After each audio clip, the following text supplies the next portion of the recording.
Hallelujah, praise the lord. ದೇವ್ರ ನಾಮಕ್ಕೆ ಸ್ತೋತ್ರ. ಇನ್ನೊಂದು ದಿವಸವನ್ನ ದೇವರು ನಮ್ಮ ಜೀವಿತದಲ್ಲಿ ಕೊಟ್ಟು ಆತನ ಧ್ಯಾನ ಮಾಡೋದಕ್ಕೋಸ್ಕರ ನಮ್ಮೆಲ್ಲರನ್ನ ತಂದಿದ್ದಾನೆ. ಆತನ ದಿವ್ಯ ನಾಮಕ್ಕೆ ಸ್ತೋತ್ರವಾಗ್ಲಿ. ಕರ್ತನಲ್ಲಿ ದೇವ ಪ್ರಿಯ ಜನರೇ, ಈಗಾಗ್ಲೇ ನಾವು ಕ್ರಿಸ್ತನು ಶ್ರಮ ಮರಣದ ಧ್ಯಾನಗಳಲ್ಲಿ ನಾವು ಅಭ್ಯಾಸ ಮಾಡ್ತಾ ಇದ್ದೇವೆ. ಮತ್ತು ಕರ್ತನಾದ ಯೇಸು ಸ್ವಾಮಿ ಅಂದ ಶುಭ ಶುಕ್ರವಾರ ಮಧ್ಯಾಹ್ನ ವೇಳೆ ಆ ಶಿಲುಬೆ ಮೇಲೆ ಆಡಿದಂತ 7 ಮಾತುಗಳನ್ನ ನಾವು ಧ್ಯಾನಿಸ್ತಾ ಇದ್ದೇವಲ್ವಾ. ಆ ನಮ್ಮ ರಕ್ಷಕನು ಆಡಿದಂತ ಆ ಅಮೂಲ್ಯವಾದ ಮಾತುಗಳನ್ನ ಮನನ ಮಾಡ್ತಾ ಇದ್ದೇವಲ್ವಾ. ಹಾಗಾದ್ರೆ ನಾವು 5 ವಾಕ್ಯಗಳನ್ನ ಈಗಾಗಲೇ ಧ್ಯಾನ ಮಾಡಿದ್ದೇವೆ, ಆರಾಧನೆ ಮಾಡಿದ್ದೇವೆ. ಬನ್ರಿ ಇವತ್ತಿನ ದಿವಸ ನಾವು 6ನೇ ಮಾತು, ನನ್ನ ರಕ್ಷಕನು ಏನಂತ ಅಲ್ಲಿ ಅಂತ ಹಿಂಸೆಯಲ್ಲಿ ಕೂಡ ಆತನ ಆಡಿದ ಎಂಬುದನ್ನ ಧ್ಯಾನ ಮಾಡೋಣವಾ. ಬನ್ರಿ ಆತನನ್ನ ನಾವು ಆತನ ಕ್ರೂಜಿನ ಕಂಬದ ಹತ್ರ ಬರೋಣ ಮತ್ತು ಕೃಪೆಯುಳ್ಳ ದೇವರ ಆಶ್ರಯಕ್ಕೆ ನಮ್ಮನ್ನ ಒಪ್ಪಿಸಿಕೊಡೋಣ ಅಲ್ವಾ. ನಾನು ಅನ್ಕೊಳ್ತೇನೆ ಪ್ರಿಯ ವೀಕ್ಷಕರೇ, ನೀವೆಲ್ಲರೂ ಸಂತೋಷವಾಗಿದ್ದೀರಾ. ನಾವು ಕರ್ತನ ಧ್ಯಾನ ಮಾಡುವಾಗ ನಾವು ಆತನ ಅನ್ಯೋನ್ಯತೆಯಲ್ಲಿ ನಾವು ಸೇರ್ಪಡೆ ಆಗ್ತೇವೆ. ಇದು ಬಹಳ ಸಂತೋಷವಾದದ್ದಲ್ವಾ. ನಾವು ಯಾವಾಗಲೂ ಆತನ ಅನ್ಯೋನ್ಯತೆಯಲ್ಲಿ ಜೀವಿಸಬೇಕು. ಹೇಗೆ ನಮ್ಮ ಉಸಿರು ಯಾವಾಗಲೂ ನಿರಂತರವಾಗಿ ಅದು ತನ್ನ ಕೆಲಸ ಮಾಡುತ್ತೋ, ಅದೇ ರೀತಿಯಾಗಿ ನಾವು ಯಾವಾಗಲೂ ಆತನ ಅನ್ಯೋನ್ಯತೆಯಲ್ಲಿ ಆತನ ವಾಕ್ಯದಲ್ಲಿ ನಾವು ಜೀವಿಸಬೇಕು. ದೇವರ ವಾಕ್ಯ ನೋಡ್ತೇವೆ, ನಾವು ಆತನಲ್ಲಿಯೂ ಆತನ ವಾಕ್ಯಗಳು ನಮ್ಮಲ್ಲಿ ಇರುವಾಗ ಏನಾಗುತ್ತೆ, ನಾವು ಬೇಡಿದಂತೆಲ್ಲಾ ಪ್ರಾರ್ಥನೆಗೆ ಉತ್ತರ ಸಿಕ್ಕುತ್ತೆ, ಸದುತ್ತರವನ್ನು ಕೊಡ್ತಾನೆ. ಆತನ ನಾಮಕ್ಕೆ ಸ್ತೋತ್ರವಾಗಲಿ. ಬನ್ರಿ 6ನೇ ವಾಕ್ಯದ ಕಡೆಗೆ ಧ್ಯಾನ ಹಾಕೋಣ.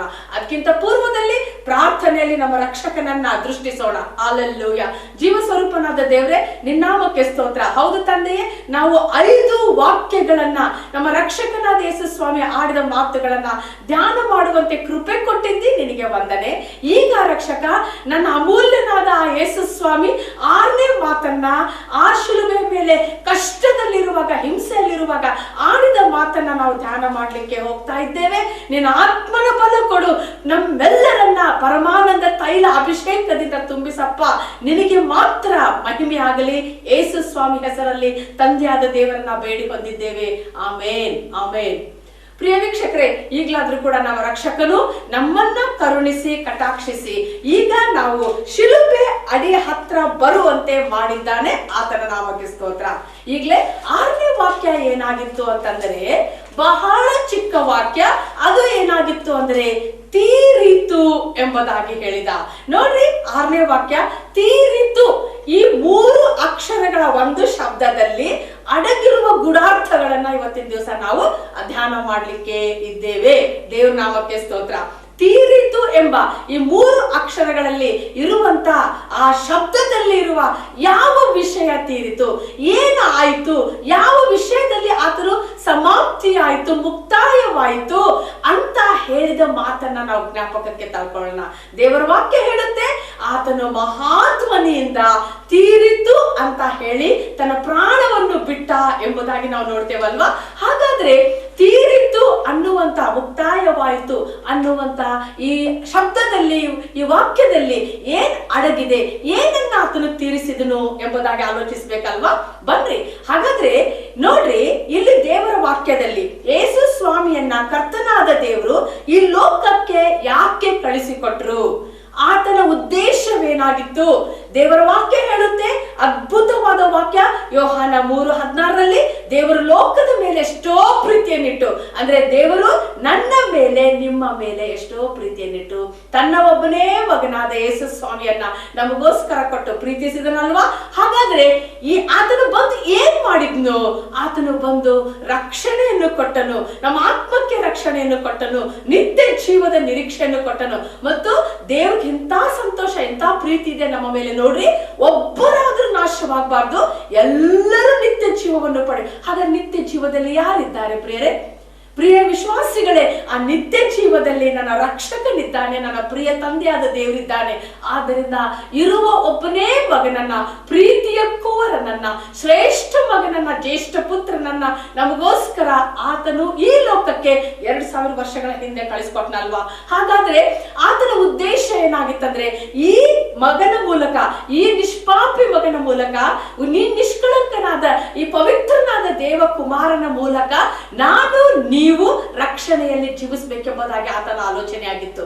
ಆದ್ದರಿಂದ ಇಲ್ಲಿ ಕೆಲವು ಉದ್ದೇಶಗಳ ಸಲುವಾಗಿ ನನ್ನ ಪ್ರಿಯ ರಕ್ಷಕನಾದ ಯೇಸು ಸ್ವಾಮಿ ಅಂದು ಆ ಕಲ್ವರಿ ಶಿಲುಬೆ ಮೇಲೆ ಹೋದಲ್ಲ, ಅಂದು ಆ ಸಿಂಹಾಸನವನ್ನು ಬಿಟ್ಟು, ಆ ಪರಮ ಭಾಗ್ಯವನ್ನು ಬಿಟ್ಟು ನನಗೋಸ್ಕರ ದಾಸನ ರೂಪ ಧರಿಸಿ ಈ ಲೋಕಕ್ಕೆ ಬಂದಲ್ವಾ.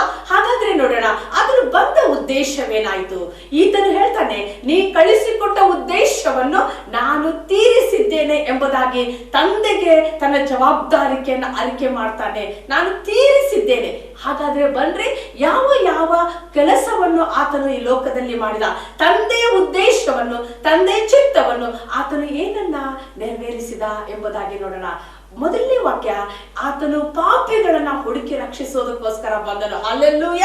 ಪಾಪಿಗಳನ್ನ ಅಥವಾ ಕೆಟ್ಟ ಜನರನ್ನು ನೋಡುವಾಗ ನಾವು ಸಹಜವಾಗಿ ದೂರ ಹೋಗ್ತೇವೆ.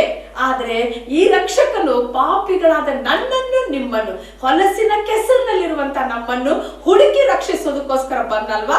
ಹಾಗಾದ್ರೆ ಪಾಪಿಗಳನ್ನು ಹುಡುಕಿ ರಕ್ಷಿಸೋದಕ್ಕೋಸ್ಕರ ಈ ಲೋಕಕ್ಕೆ ಬಂದನು ಎಂಬುದಾಗಿ ಸತ್ಯವೇದ ಸ್ಪಷ್ಟವಾಗಿ ಹೇಳುತ್ತೆ. ಮೊದಲನೇ ತಿಮೋತಿ ಬರೆದ ಪತ್ರಿಕೆ ಪೌಲನು ಹೀಗೆ ಹೇಳ್ತಾನೆ, ಮೊದಲನೇ ಅಧ್ಯಾಯ 15ನೇ ವಚನದಲ್ಲಿ, ಕ್ರಿಸ್ತ ಯೇಸು ಪಾಪಿಗಳನ್ನು ಹುಡುಕಿ ರಕ್ಷಿಸೋದಕ್ಕೋಸ್ಕರ ಈ ಲೋಕಕ್ಕೆ ಬಂದನು ಎಂಬ ವಾಕ್ಯವು ನಂಬತಕ್ಕದ್ದಾಗಿಯೂ ಸರ್ವಾಂಗೀಕಾರಕ್ಕೆ ಯೋಗ್ಯವಾದದ್ದಾಗಿಯೂ ಇದೇ ಉದ್ದೇಶವನ್ನ, ನನ್ನನ್ನು ನಿಮ್ಮನ್ನು ಹುಡುಕಿ ರಕ್ಷಿಸುವುದಕ್ಕೋಸ್ಕರ ನಮ್ಮ ಪ್ರಿಯ ರಕ್ಷಕನಾದ ಯೇಸು ಸ್ವಾಮಿ ಅಂದು ಆ ಪರಮ ಸಿಂಹಾಸನವನ್ನು ಬಿಟ್ಟು ದಾಸನ ರೂಪ ಧರಿಸಿ, ಆ ತಂದೆಯು ಆ ಸಿಂಹಾಸನವನ್ನು ತ್ಯಜಿಸಿ ಈ ಲೋಕಕ್ಕೆ ಬಂದಲ್ವಾ. ಹಾಗಾದ್ರೆ ಆತನು ಬರದೇ ಹೋಗಿದ್ರೆ, ಆತನು ತನ್ನ ಪ್ರಾಣವನ್ನು ಈಡು ಕೊಡದೆ ಹೋಗಿದ್ರೆ, ಆತನ ಪವಿತ್ರ ರಕ್ತ ನನಗೋಸ್ಕರ ನಿಮಗೋಸ್ಕರ ಸುರಿಸಲ್ಪಡದೆ ಹೋಗಿದ್ರೆ ಇವತ್ತು ನನಗೆ ನಿಮಗೆ ರಕ್ಷಣೆ ಆಗ್ತಿತ್ತಾ? ತಿರುಗಿ ನಾನು ನಿಮಗೆ ಜ್ಞಾಪಕ ಮಾಡಿಕೊಡ್ತೇನೆ.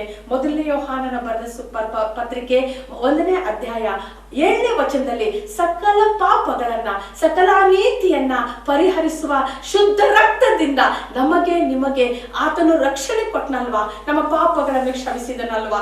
ಆದ್ದರಿಂದ ಆತನ ಬಂದ ಉದ್ದೇಶ ಏನಾಗಿತ್ತಂದ್ರೆ, ನಮ್ಮನ್ನು ಪಾಪಿಗಳಾದ ನಮ್ಮನ್ನ ಹುಡುಕಿ ರಕ್ಷಿಸೋದಕ್ಕೋಸ್ಕರ ಈ ಲೋಕಕ್ಕೆ ಬಂದನು. ದೇವರ ನಾಮಕ್ಕೆ ಸ್ತೋತ್ರ. ಜ್ಞಾಪಕ ಮಾಡಿಕೊಳ್ಳೋಣ, ಲೂಕನ ಬರೆದ ಸುವಾರ್ತೆ 19ನೇ ಅಧ್ಯಾಯದಲ್ಲಿ ಒಬ್ಬ ವ್ಯಕ್ತಿ ಕಾಣ ಸಿಗ್ತಾನೆ. ಆತನು ಜಕ್ಕಾಯನು ಎಂಬುದಾಗಿ. ಜಕ್ಕಾಯನು ಆ ಯೇಸು ಸ್ವಾಮಿ ಯಾವ ರೀತಿ ಇದ್ದಾನೆಂಬುದಾಗಿ ನೋಡಲು ಅಪೇಕ್ಷೆ ಉಳ್ಳವನಾದ ಕಾರಣ ಆತನು ಮರವನ್ನು ಹತ್ತಿ ಆ ಯೇಸು ಸ್ವಾಮಿಯನ್ನು ನೋಡಲು ಅಪೇಕ್ಷಿಸಿದ. ಆಗ ಏನಾಯ್ತು? ರಕ್ಷಣೆ ಇಲ್ಲದ ಆ ಜಕ್ಕಾಯನಿಗೆ ಕರ್ತನ ಏನ್ ಮಾಡಿದ? ಹುಡುಕಿ ರಕ್ಷಿಸಲು ಬಂದನ. ಆ ಮನೆಗೆ ಆತನು, ನಾನು ನಿನ್ನ ಮನೆಗೆ ಬರ್ತೇನೆ ಎಂಬುದಾಗಿ ಹೇಳಿ, ನೋಡ್ರಿ, ಆ ಜಕ್ಕಾಯನು ಯೇಸು ಸ್ವಾಮಿಯನ್ನ ನೋಡುವಾಗ ಯೇಸು ಸ್ವಾಮಿಗೆ ಗೊತ್ತಿರ್ಲಿಲ್ಲ, ಅಥವಾ ಜಕ್ಕಾಯನಿಗೆ ಗೊತ್ತಿರಲಿಲ್ಲ ಇವತ್ತು ನನ್ನ ರಕ್ಷಕನು ಯೇಸು ಸ್ವಾಮಿ ನನ್ನ ಮನೆಗೆ ಬರ್ತಾನೆ ಎಂಬುದಾಗಿ. ಆದ್ರೆ ಎಷ್ಟು ಅನಿರೀಕ್ಷಿತ, ಎಷ್ಟು ಅದ್ಭುತ! ಯೇಸು ಸ್ವಾಮಿ ಸ್ವತಃ ಆ ಜಕ್ಕಾಯನ ಮನೆಗೆ ಹೋಗಿ ಏನ್ ಮಾಡಿದ? ಈ ಮನೆಗೆ ಇಂದಿನಿಂದ ರಕ್ಷಣೆ ಆಯ್ತು. ಹಲ್ಲೆಲೂಯ. ಜೀವ ಸ್ವರೂಪನಾದ ದೇವರು ಅವತ್ತು ಆ ಜಕ್ಕಾಯನ ಆಲೋಚನೆ ಕೂಡ ಮಾಡಿರ್ಲಿಕ್ಕಿಲ್ಲಲ್ವಾ. ಹೌದು, ನನಗೆ ಇವತ್ತಿನ ದಿವಸ ನನಗೆ ಮತ್ತು ನನ್ನ ಮನೆಗೆ ರಕ್ಷಣೆ ದೊರಕ್ತದೆ ಎಂಬುದಾಗಿ ಆಲೋಚನೆ ಮಾಡಲಿಕ್ಕಿಲ್ಲ. ದೇವ್ರ ನಾಮಕ್ಕೆ ಸ್ತೋತ್ರ. ಪಾಪಿಗಳನ್ನ ಹುಡುಕಿ ರಕ್ಷಿಸೋದಕ್ಕೋಸ್ಕರ ಬಂದನು. ಇವತ್ತು ನಾನು ನೀವು ಅದೇ ಕೂಪದಲ್ಲಿ, ಪಾಪ ಕೂಪದಲ್ಲಿ ಇದ್ದಿದ್ದೇ ಆಗಿದ್ರೆ ಆತನ ಒಂದು ಪವಿತ್ರ ಹನಿ ರಕ್ತದ ಮೂಲಕ ನಾವು ಇವತ್ತಿನ ದಿವಸ ನೀತಿವಂತರಾಗಬಹುದಲ್ವಾ. ಇದು ಸುಸಂಧಿ ಅಲ್ವಾ. ಆ ವಿಷಯವನ್ನ ತಾನು ಮಾಡಿ ಮುಗಿಸಿದ್ದೇನೆ ಅಂತ ಹೇಳೋದಕ್ಕೋಸ್ಕರ ತಂದೆ ದೇವರಿಗೆ ಆ ಕ್ರೂಜೆ ಕಂಬದ ಮೇಲೆ ಹೇಳ್ತಾನೆ, ತೀರಿತು ಎಂಬುದಾಗಿ ಹೇಳ್ತಾರೆ. ಯಾವ ವಿಷಯ ತೀರಿತು? ಪಾಪಿಗಳನ್ನ, ನೀನು ಕೊಟ್ಟಂತ ಕೆಲಸವನ್ನ ನಾನು ಚಾಚು ತಪ್ಪದೆ ಮಾಡಿದ್ದೇನೆ. ಪಾಪಿಗಳನ್ನ ಹುಡುಕಿ ನಾನು ರಕ್ಷಿಸಿದ್ದೇನೆ. ರಕ್ಷಣಾ ಮಾರ್ಗವನ್ನ ನಾನು ತೋರಿಸಿದ್ದೇನೆ. ಈ ವಿಷಯ, ಈ ಕೆಲಸ, ಈ ಕಾರ್ಯ ನೀ ನನಗೆ ಕೊಟ್ಟಿದ್ದೀಯಲ್ಲ, ಅದನ್ನು ನಾನು ತೀರಿಸಿದ್ದೇನೆ ಅಂತ ದೇವರಿಗೆ, ಕರ್ತನಿಗೆ, ತನ್ನ ತಂದೆಗೆ ಹೇಳುವಂತದ್ದನ್ನ ನಾವು ನೋಡ್ತೇವೆ. ಸಹಜವಾಗಿ 33 ವರ್ಷಗಳಲ್ಲಿರುವಂತ ಯೇಸು ಸ್ವಾಮಿ ಆಗ ಕಾರ್ಯವನ್ನು ತೀರಿಸಿದ. ಈಗಾಗಲೇ ನಾವು ನೋಡ್ತೇವೆ, ಸಹಜವಾಗಿ ಜನರಲ್ಲಿ ನಾವು ನೋಡುವಾಗ 33 ವರ್ಷಗಳ ಅನ್ನುವಾಗ ನಮ್ಮ ಕಾರ್ಯಗಳು ಪ್ರಾರಂಭವಾಗ್ತವೆ. ದೇವರ ನಾಮಕ್ಕೆ ಸ್ತೋತ್ರ. ಆದ್ರೆ ಈ ರಕ್ಷಕನು ತನ್ನ ಕಾರ್ಯಗಳನ್ನು, ತನಗೆ ಕೊಡಲ್ಪಟ್ಟ ಜವಾಬ್ದಾರಿಕೆಗಳನ್ನು ಆತನು ಮುಗಿಸಿ ತಿರುಗಿ ತಾನು ಹೇಳ್ತಾನೆ, ರಿಪೋರ್ಟ್ ಮಾಡ್ತಾನೆ, ವರದಿ ಒಪ್ಪಿಸ್ತಾನೆ.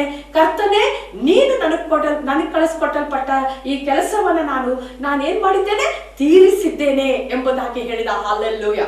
ಎರಡನೇ ವಿಷಯ ಆತಂದೇನಾಗಿತ್ತಂದ್ರೆ, ಸೈತಾನನ ಕಾರ್ಯಗಳನ್ನ ಲಯ ಮಾಡೋದಕ್ಕೋಸ್ಕರ ರಕ್ಷಕರಾದ ಯೇಸು ಸ್ವಾಮಿ ಲೋಕಕ್ಕೆ ಬಂದನು ಎಂಬುದಾಗಿ ಗೊತ್ತಾಗುತ್ತೆ. ಸೈತಾನನ ಕಾರ್ಯಗಳನ್ನ ಲಯ ಮಾಡೋದಕ್ಕೋಸ್ಕರ ಮೊದಲನೇ ಯೋಹಾನನ ಪತ್ರಿಕೆ 3ನೇ ಅಧ್ಯಾಯ 8ರಲ್ಲಿ ಈ ವಾಕ್ಯ ಬರೆಯಲ್ಪಟ್ಟಿದೆ. ಸೈತಾನನ ಕಾರ್ಯಗಳನ್ನು ಲಯ ಮಾಡೋದಕ್ಕೋಸ್ಕರ ಈ ಲೋಕಕ್ಕೆ ಆತನು ಬಂದನು. ನಾವು ನೋಡ್ರಿ, ಜ್ಞಾಪಕ ಮಾಡಿಕೊಳ್ಳೋಣ, ಆದಿಕಾಂಡ ಪುಸ್ತಕದಲ್ಲಿ ಆದಾಮ ಹವ್ವಳರು ಅವರು ಪರಿಶುದ್ಧರಾಗಿದ್ರು. ಆದ್ರೆ ಅಲ್ಲಿ ಸೈತಾನನ ಒಂದು ಅವಿಧೇಯತೆಯನ್ನ ಸ್ವಾಮಿ ದೇವರು ಹೇಳಿದ್ರು, ಯಾವ ಹಣ್ಣನ್ನು ತಿನ್ನಬಾರ್ದೆಂಬುದಾಗಿ ಹೇಳಿದ್ರು. ಆ ಹಣ್ಣನ್ನು ಅವರು ತಿಂದ ಕಾರಣ, ಅವಿಧೇಯತೆಯನ್ನ ತೋರಿಸಿದ ಕಾರಣ ಅವ್ರು ಏನಾದ್ರು ಪಾಪಕ್ಕೆ ತಮ್ಮನ್ನ ಒಳಪಡಿಸಿಕೊಟ್ರು.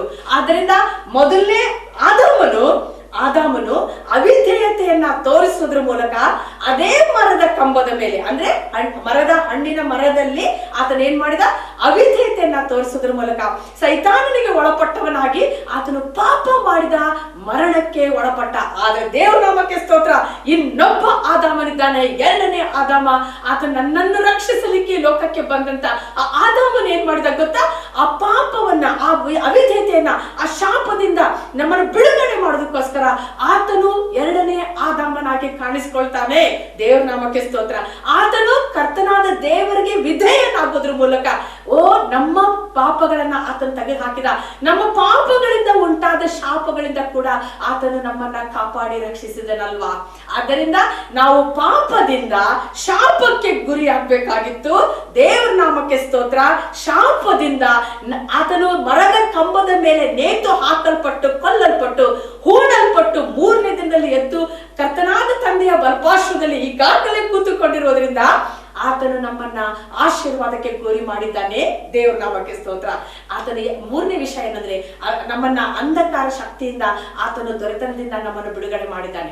ಎರಡನೇ ವಿಷಯ ನಾವು ನೋಡ್ಕೊಂಡೆವು, ಸೈತಾನನ ಕಾರ್ಯಗಳನ್ನ ಲಯ ಮಾಡೋದಕ್ಕೋಸ್ಕರ, ಸೈತಾನನ ಬಂಧನದಿಂದ, ಮುಷ್ಟಿಯಿಂದ ನಮ್ಮನ್ನು ಬಿಡುಗಡೆ ಮಾಡೋದಕ್ಕೋಸ್ಕರ ಕರ್ತನಾದ ಯೇಸು ಸ್ವಾಮಿ ಈ ಲೋಕಕ್ಕೆ ಬಂದ ಉದ್ದೇಶ ತೀರಿತು ಅಂತ ತನ್ನ ತಂದೆಗೆ ವರದಿ ಒಪ್ಪಿಸೋದ್ರ ಮೂಲಕ ಆ ರಕ್ಷಕನು ತನ್ನ ಕಾರ್ಯವನ್ನು ಆತನು ಪೂರ್ತಿ ಮಾಡಿದ ಎಂಬುದಾಗಿ ನೋಡ್ತೇವೆ. ಹೌದು, ರೋಮಾಪುರದ ಪತ್ರಿಕೆ 16ನೇ ಅಧ್ಯಾಯದಲ್ಲಿ ಸೈತಾನನ ತಲೆಯನ್ನು ಜಜ್ಜಿದವ ಎಲ್ಲಿ, ಕ್ರೂಜೆ ಕಂಬದ ಮೇಲೆ.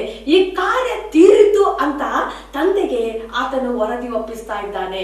ಹಾಗಾದ್ರೆ ನೋಡ್ತೇವೆ, ನಾವು ಶಾಪದಿಂದ ನಮ್ಮನ್ನು ಬಿಡುಗಡೆ ಆಯ್ತು, ಪಾಪದಿಂದ ಆತನ ರಕ್ತದ ಮೂಲಕ ನಾವು ಬಿಡುಗಡೆ ಹೊಂದಿದ್ದೆವು, ಶಾಪದಿಂದ ನಾವು ಆಶೀರ್ವಾದಕ್ಕೆ ಗುರಿಯಾದೆವು. ಇನ್ನು ಮೂರನೇ ವಿಷಯ ಏನಂದ್ರೆ, ಆತನ ಬಾಸುಂಡೆಗಳ ನಿಮಿತ್ತ ನಮ್ಗೇನಾಯ್ತು, ಗುಣವಾಯಿತು. ಯೆಶಾಯ ಪ್ರವಾದನ ಗ್ರಂಥ 53ನೇ ಅಧ್ಯಾಯದಲ್ಲಿ ಆತನ ಬಾಸುಂಡೆಗಳ ನಿಮಿತ್ತ ಏನಾಯ್ತು, ಗುಣವಾಯಿತು. ಆತ ನಮಗೋಸ್ಕರ ಜಜ್ಜಲ್ಪಟ್ಟನು. ಇವತ್ತು ಕೂಡ ಯಾವುದೇ ರೋಗಗಳು ಬರುವುದಾಗಿದ್ರೆ, ವಾಸಿಯಾಗದ ರೋಗಗಳು, ಡ್ರೆಡ್ಫುಲ್ ಡಿಸೀಸ್ಗಳು ಇದ್ದರೆ ಯೇಸುವಿನ ಆ ಗಾಯದ ಮೂಲಕ, ಆ ವೇದನೆ ಮೂಲಕ, ಆ ಒಂದು ಭಯಂಕರವಾದ ನೋವಿನ ಮೂಲಕ ನಾವು ಜ್ಞಾಪಕ ಮಾಡಿಕೊಂಡು ಅರಿಕೆ ಮಾಡುವಾಗ ನಮಗೂ ಕೂಡ ವಾಸಿಯಾಗುತ್ತೆ. ಇದನ್ನ ನಂಬ್ರಿ ದೇವರ ವಾಕ್ಯದ ಮೂಲಕ, ಯೇಸುವಿನ ಹೆಸರಿನಲ್ಲಿ. ಆದ್ದರಿಂದ ಆತನು ನಮ್ಮನ್ನ ಶಾಪದಿಂದ ಮುಕ್ತಿ ಮಾಡಿ ಆಶೀರ್ವಾದಕ್ಕೆ ತರಿಸಿದ. ಅದನ್ನು ತೀರಿತು, ನನ್ನ ಕಾರ್ಯ ಮುಗಿಯಿತು ಎಂಬುದಾಗಿ ಹೇಳಿದ. ಎರಡನೇದಾಗಿ ಆತನ ಬಾಸುಂಡೆಗಳ ನಿಮಿತ್ತ ನಮ್ಮ ಗುಣವಾಗಿದೆ, ಅದನ್ನ ಕರ್ತನ ಹತ್ರ ಹೇಳ್ತಾನೆ, ನನ್ನ ಕಾರ್ಯ ತೀರಿತು ಎಂಬುದಾಗಿ. ಮೂರನೇದಾಗಿ ಪಾಪದಿಂದ ಆತನ ರಕ್ತ ಕೊಟ್ಟು ನಮ್ಮನ್ನ ನೀತಿವಂತರನ್ನಾಗ ಮಾಡಿದ, ಅದಕ್ಕೋಸ್ಕರ ನನ್ನ ಕಾರ್ಯ ತೀರಿತು ಎಂಬುದಾಗಿ ಹೇಳಿದ. ದೇವ್ರ ನಾಮಕ್ಕೆ ಸ್ತೋತ್ರ. ಸೈತಾನನ ಕಾರ್ಯಗಳನ್ನ, ನಾಲ್ಕನೇ ವಿಷಯ, ಸೈತಾನನ ಕಾರ್ಯಗಳನ್ನ ಲಯ ಮಾಡೋದಕ್ಕೋಸ್ಕರ ಈ ಲೋಕಕ್ಕೆ ಬಂದ. ಆತನ ತಲೆಯನ್ನು ಕರ್ತನಾದ ಯೇಸು ಸ್ವಾಮಿ ಕ್ರೂಜೆ ಮೇಲೆ ಜಜ್ಜಿದ್ದಾನೆ.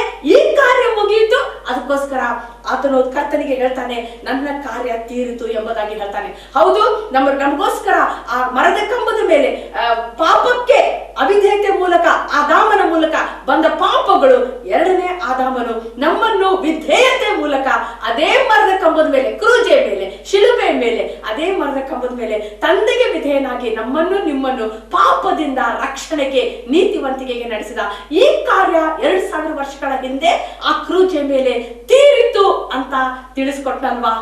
ಈ 3 ಅಕ್ಷರದ ಈ ಶಬ್ದ, ಈ ವಾಕ್ಯ ಎಷ್ಟು ಅರ್ಥಗರ್ಭಿತವಾಗಿದೆ ಅಲ್ವಾ.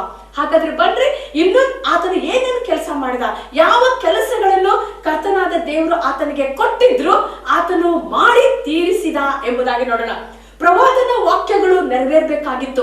ಪ್ರವಾದನ ವಾಕ್ಯಗಳು ಯೇಸು ಸ್ವಾಮಿ ಹುಟ್ಟಕ್ಕಿಂತ ಪೂರ್ವದಲ್ಲಿ, ಕ್ರಿಸ್ತ ಪೂರ್ವದಲ್ಲಿ ಆದಂತವುಗಳು, ಪ್ರವಾದನ ವಾಕ್ಯಗಳು ನೆರವೇರ್ಬೇಕಾಗಿತ್ತು. ಅದಕ್ಕೋಸ್ಕರ ಆ ಕಾರ್ಯಗಳಿಗೋಸ್ಕರ ಆತನು ಏನ್ ಮಾಡಿದ, ಕೆಲಸಗಳನ್ನು ಮಾಡಿದ.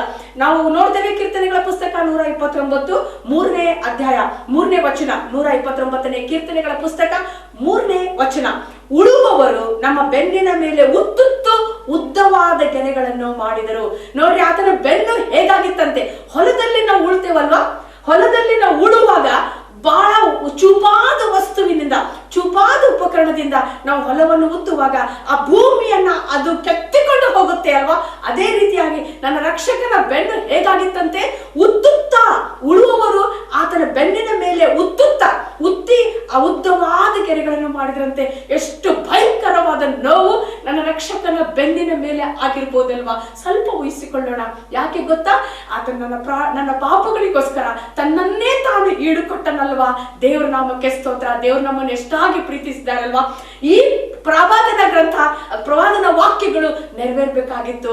ಇಲ್ಲಿ ಆ ಕ್ರೂಜೆಯ ಮೇಲೆ ರಕ್ಷಕನಿಗೆ ಹೇಳ್ತಾನೆ, ದೇವರಿಗೆ ಹೇಳ್ತಾನೆ, ನೀನ್ ಕಳಿಸಿಕೊಟ್ಟಂತ ಉದ್ದೇಶವನ್ನು ನಾನು ಈ ಕ್ರೂಜೆ ಕಂಬದ ಮೇಲೆ ತೀರಿಸಿದ್ದೇನೆ ಎಂಬುದಾಗಿ ಹೇಳ್ತಾನೆ. ದೇವರ ನಾಮಕ್ಕೆ ಸ್ತೋತ್ರ.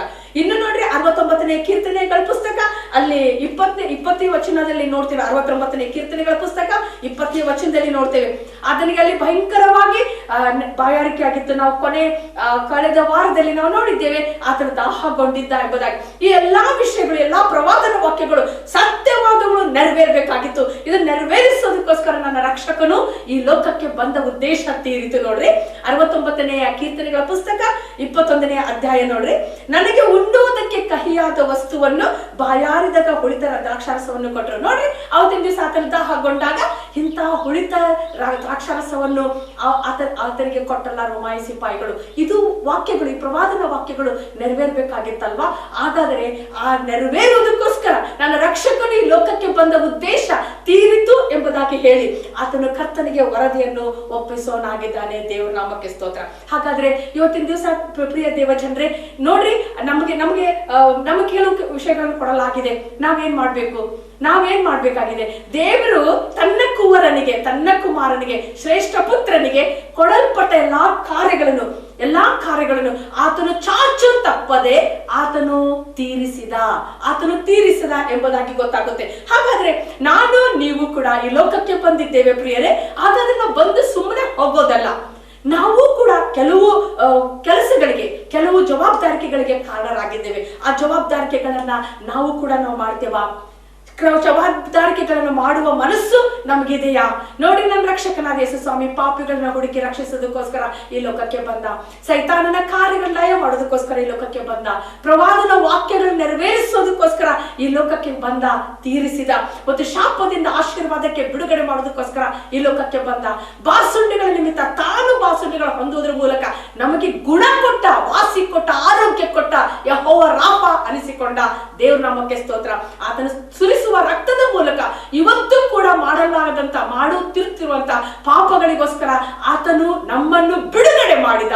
ಈ ಕಾರ್ಯ ಆ ಕ್ರೂಜೆ ಕಂಬದ ಮೇಲೆ ತೀರಿಸಿದ. ದೇವರ ನಾಮಕ್ಕೆ ಸ್ತೋತ್ರ. ಹಾಗಾದ್ರೆ ಈಗ ನನಗೆ ನಿನಗೆ ಕೆಲವು ಕಾರ್ಯಗಳನ್ನು ದೇವರು ಕೊಟ್ಟಿದ್ದಾನಲ್ವಾ, ಕೆಲವು ಜವಾಬ್ದಾರಿಕೆಗಳನ್ನು ಕೊಟ್ಟಿದ್ದಾನಲ್ವಾ. ಒಂದು ದಿವಸ ನಾವು ರಕ್ಷಕನನ್ನ ಸಂಧಿಸುವಾಗ, ನಮ್ಮ ಹೆಸರು ಹಿಡಿದು ಕರೆಯುವಾಗ ಆತನು ನಮ್ಮ ಕೇಳ್ತಾನೆ, ಮಗನೇ, ನಾನು ನಿನಗೆ ಕೆಲವು ಕಾರ್ಯಗಳನ್ನು ಕೊಟ್ಟಿದ್ದೆ, ನಾನು ನಿನಗೆ ಕೆಲವು ಜವಾಬ್ದಾರಿಕೆಗಳನ್ನು ಕೊಟ್ಟಿದ್ದೆ, ನೀನ್ ಏನ್ ಮಾಡಿದಿ?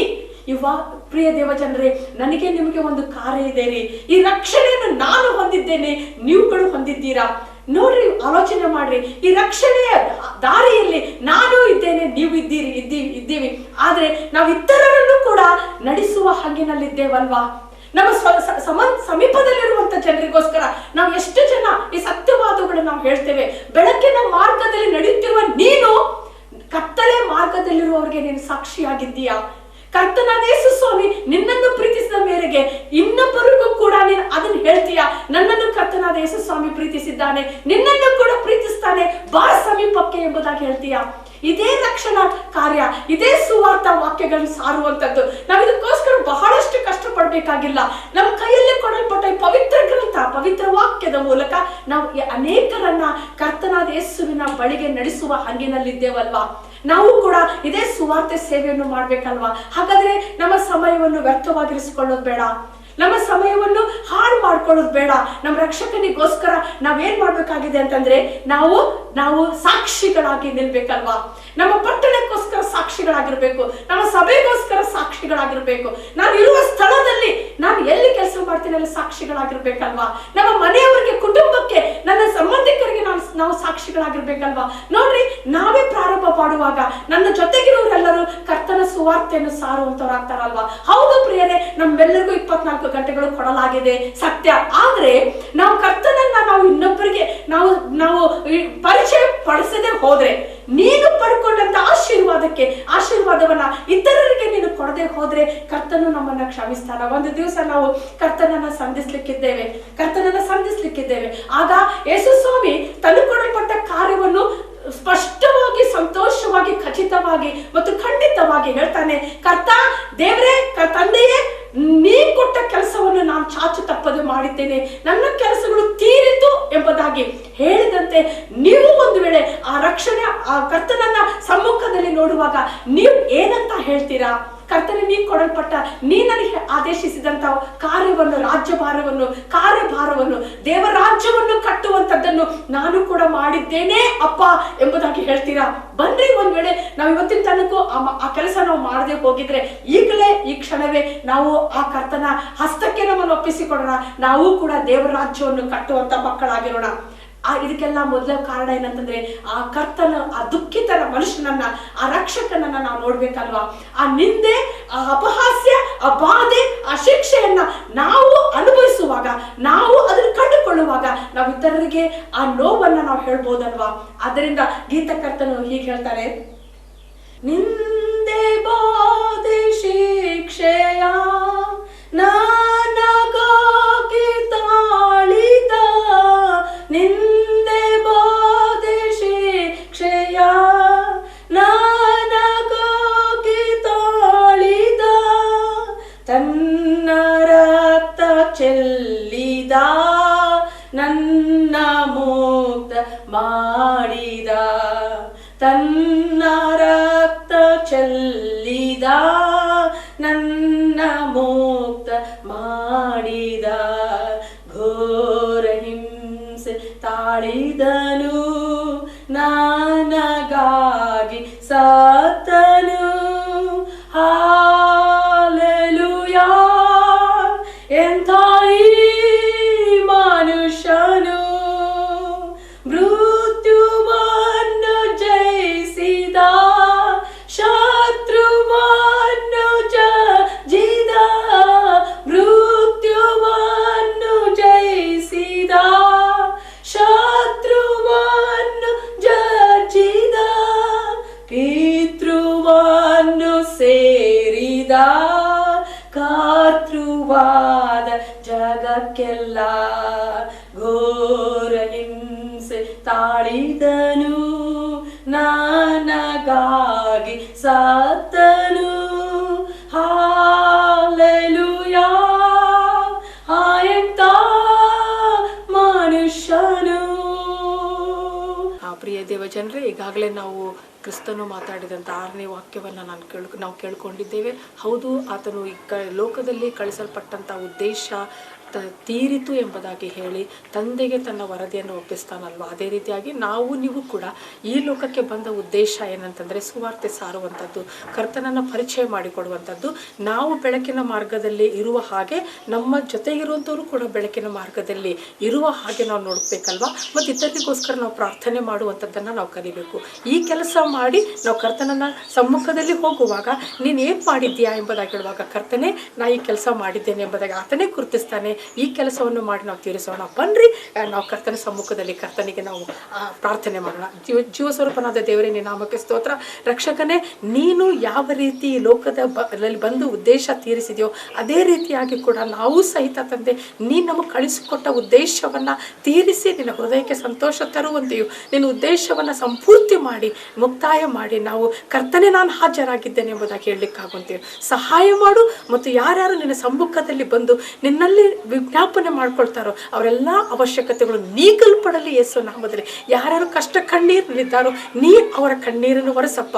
ಬೇಕಾದಂಥ ಅವಶ್ಯಕತೆಗಳನ್ನು ನೀ ಪೂರೈಸಿಕೊಡು ಸ್ವಾಮಿ. ನೀ ಪೂರೈಸುವಂಥ ದೇವರಾಗಿದ್ದಿ. ಯೆಹೋವ ಈರೇ ಆಗಿದ್ದಿ ತಂದೆ, ಒದಗಿಸುವ ದೇವರಾಗಿದ್ದಿ ಅಪ್ಪ. ಆ ಪ್ರತಿಯೊಬ್ಬೊಬ್ಬರ ಜೀವಿತದಲ್ಲಿ ಕಾರ್ಯ ಮಾಡು, ಮಹಿಮೆ ಒಂದು. ಯೇಸು ಸ್ವಾಮಿ ಹೆಸರಲ್ಲಿ ತಂದೆಯಾದ ದೇವರನ್ನ ಬೇಡಿ ಹೊಂದಿದ್ದೇವೆ ತಂದೆಯೇ, ಆಮೇನ್. ಪ್ರಿಯ ವೀಕ್ಷಕರೇ, ಈಗಲಾದರೂ ಕೂಡ ನಾವು 6ನೇ ವಾಕ್ಯವನ್ನು ನಾವು ಅರ್ಥಕೊಂಡಿದ್ದೇವೆ, ಧ್ಯಾನ ಮಾಡಿದ್ದೇವೆ. ಮುಂಬರುವ ದಿವಸಗಳಲ್ಲಿ ಮುಂದಿನ ವಾರ ಇದೇ ಸಮಯಗಳಿಗೆ ನಾವು ತಿರುಗಿ 7ನೇ ಕೊನೆಯ ಅದ್ಭುತ ವಾಕ್ಯವನ್ನು ಧ್ಯಾನ ಮಾಡುವ ಹಾಗೆ ಕರ್ತನ ನಮ್ಮನ್ನು ಪ್ರೇರೇಪಿಸಲಿ. ತಯಾರಾಗಿ ಬರೋಣ, ಸಿದ್ಧರಾಗಿ ಬರೋಣ ಕರ್ತನ ಸಮ್ಮುಖದಲ್ಲಿ. ದೇವರು ನಿಮ್ಮನ್ನು ಅಲ್ಲಿವರೆಗೆ ಹೇಳುವಾಗ ಆಶೀರ್ವಾದ ಮಾಡಲಿ. ದೇವರ ನಾಮಕ್ಕೆ ಸ್ತೋತ್ರ.